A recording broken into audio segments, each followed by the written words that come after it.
Hi, this is Jeremy with Likeness Life. I wanted to show you a really quick trick that I taught myself on how to drill at a 90-degree angle.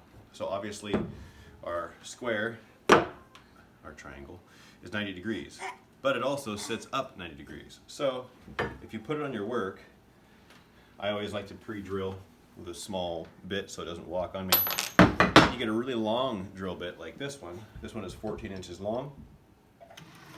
And then you just simply get really close here. You line it up just right on the money with your square.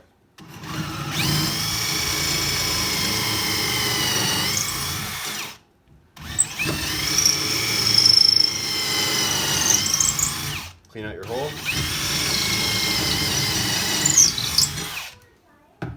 Obviously have your sacrifice piece underneath.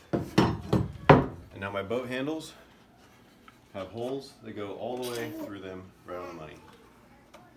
Thanks for watching.